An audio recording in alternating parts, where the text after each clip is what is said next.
അല്ല, ഞാൻ പറയുമ്പോൾ തെറ്റാണെന്ന് തോന്നും. എന്നാലും പറയുക, ആ റഹീമിന് കുറച്ചുനാൾ ലീവ് കൊടുക്കണം. ഇപ്പോൾ അയാളുടെ ശ്രദ്ധ മുഴുവൻ അമ്മയെ പറ്റിയാ.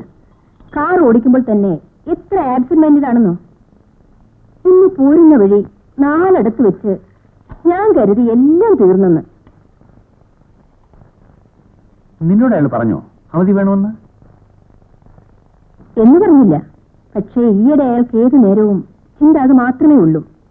ഒരുപക്ഷെ അത് പറയാൻ അയാൾക്ക് വൈമനസ്യം കാണും. അതുകൊണ്ടാണ് ഞാൻ പറഞ്ഞത്. ആ വരട്ടെ. എന്താ റഹീം പറയുന്നത്? തെറ്റിദ്ധരിക്കരുത് സാർ. സാറിനെ പിരിഞ്ഞു പോകുന്നതിൽ എനിക്ക് വിഷമമുണ്ട്. ഉമ്മായി ഇങ്ങോട്ടുണ്ടെന്ന് ആരെങ്കിലും കാണിച്ചാ പോരെ?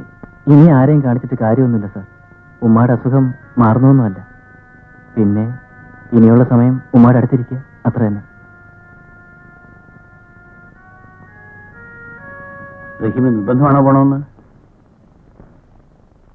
റഹീമിന്റെ പ്രയാസം മനസ്സിലാക്കാതെ പിന്നെ ഇങ്ങനെ സംസാരിക്കുന്നത് എന്താ?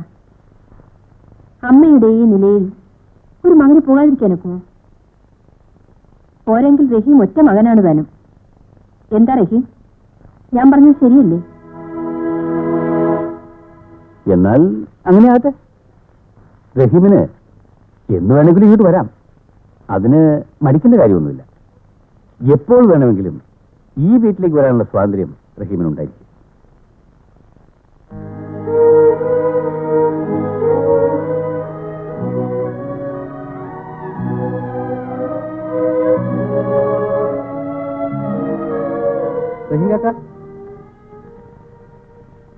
എന്നോടൊന്നും പറയാതെ പോവുക അല്ലേ? ഞാൻ പറഞ്ഞതൊക്കെ മണിയമ്പിള്ളയും കേട്ടതല്ലേ? വീട്ടിൽ ഉമ്മാക്ക് അത് കള്ളം. എന്ത്? ഉമ്മാക്ക് വേണ്ടി പോണെന്ന് പറയണത് കള്ളം. സത്യം എനിക്കറിയാം. ഇവിടത്തെ കൊച്ചമ്മ ചീത്തയാ, എനിക്കറിയാം. മണിയമ്പിള്ള, നീ ഒരിക്കൽ കൂടി മണിയമ്പിള്ള അങ്ങനെ പറയരുത്. അദ്ദേഹം എനിക്ക് അച്ഛനെ പോലാണ്. ഇന്നുവരെ ഞാൻ പിടിച്ചു തന്നു. ഇനി ഇവിടെ നിന്നാൽ എനിക്ക് കറവറില്ലാതെ ഇവിടുന്ന് പോകാൻ പറ്റില്ല. വലിയ വലിയ വീടുകളിലെ ഡ്രൈവറായാൽ കാർ ഓടിച്ചാൽ മാത്രം പോരാ.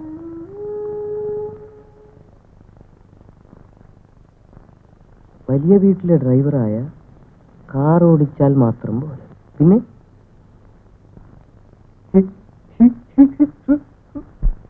ഇവിടത്തെ ആൾക്കാർ ചീത്തയാ, എനിക്കിഷ്ടമല്ല. നിങ്ങൾക്ക് തോന്നാ? ഒന്നുമല്ല, ഈശ്വരനാണ് ഞാൻ പറയുക. ഇവിടത്തെ ആൾക്കാർ ചീത്തയാ. അപ്പൊ ഞാനോ? അതറിഞ്ഞുകൂടാ.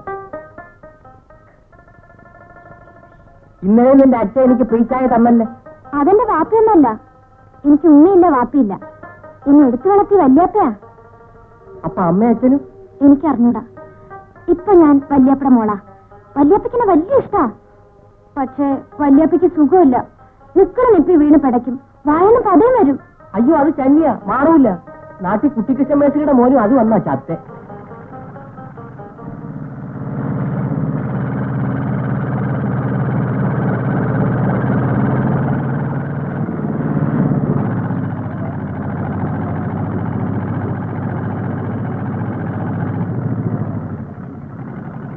എന്താണ് ഇവിടെ നിൽക്കുന്നേ?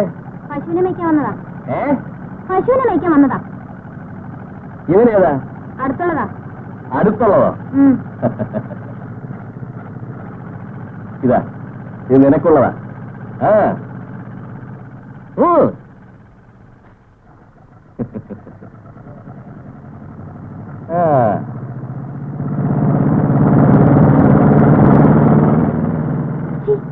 എന്തിനാ അത് വലിച്ചെറിഞ്ഞ്? അയാൾ എനിക്ക് ഇഷ്ടമല്ല. അയാൾ ചീത്തയാ. ഇപ്പൊ സമ്മതിച്ചേ? ഇതാ ഞാൻ നേരത്തെ പറഞ്ഞ ഇവിടെ എല്ലാരും ചീത്തയാന്ന്. ഞാൻ പോവാ. വിദ്യാർത്ഥി ലോകത്തിന്റെ അഭിമാന ഭാജനം നിങ്ങളുടെ പ്രിയങ്കരനായ നേതാവ് ശ്രീ ഗോപിനാഥൻ ഇപ്പോൾ നിങ്ങളോട് സംസാരിക്കുന്നതാണ്.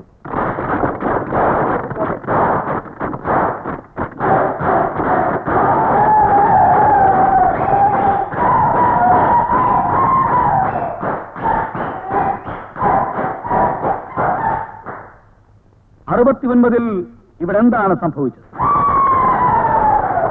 71 ഇവിടെ എന്താണ് സംഭവിച്ചത്? 75 എന്ത് സംഭവിച്ചു എന്നുള്ള കാര്യം ഞാൻ പറയാറോ എന്ന് നിങ്ങൾക്ക്. ഇപ്പോൾ 81 അതേ സ്ഥിതി തന്നെ തുടരുകയാണ്.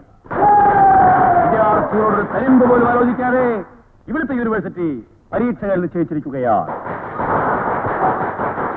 ഈ പരീക്ഷ യൂണിവേഴ്സിറ്റി അധികൃതർ മാത്രം ചേർന്നിരുന്ന് എഴുതാനേ പോകുന്നുള്ളൂ എന്നുള്ള വിവരം അസന്നിഗ്ധമായി പ്രഖ്യാപിക്കുവാൻ ഞാൻ ഈ അവസരം വിനിയോഗിക്കുകയാണ്. ഇലക്ഷന്റെ കാര്യത്തിൽ ഇതേ പ്രിൻസിപ്പലിന് നമ്മൾ അഡ്ജസ്റ്റ് ചെയ്ത് കൊടുത്തതാണ്. ഇപ്പൊ പരീക്ഷയുടെ കാര്യത്തിൽ യാതൊരു കോംപ്രമൈസിന്റെ കാര്യം ഞാൻ കാണുന്നില്ല. പറഞ്ഞോളെ ചെറിയ വൈകുന്നേരം കാണണേ, ഒരു പിരിവുണ്ട്.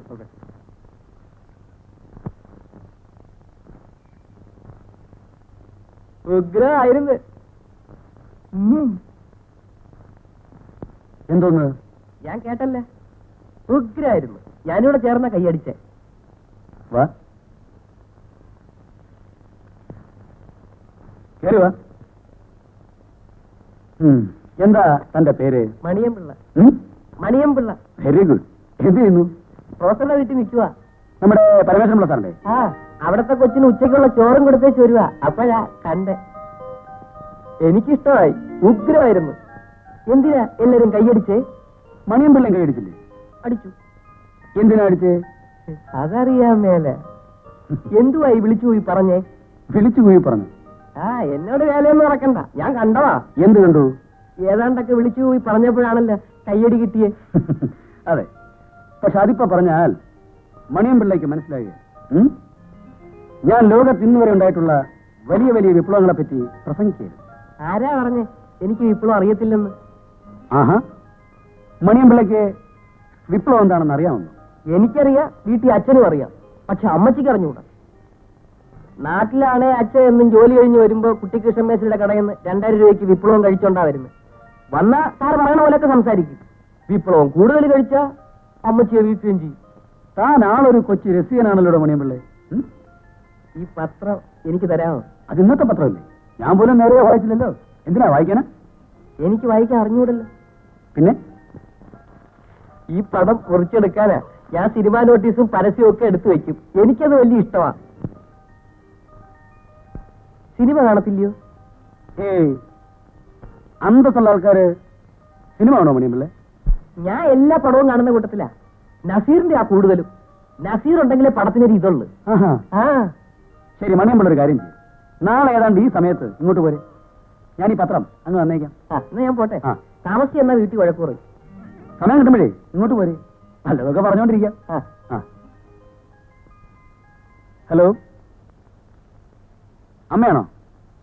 ആ, ഇത് ഗോപിയാണ്. ഗോപിയാണ്. ഉറക്കെ പറയൂ, കേൾക്കാൻ വയ്യ.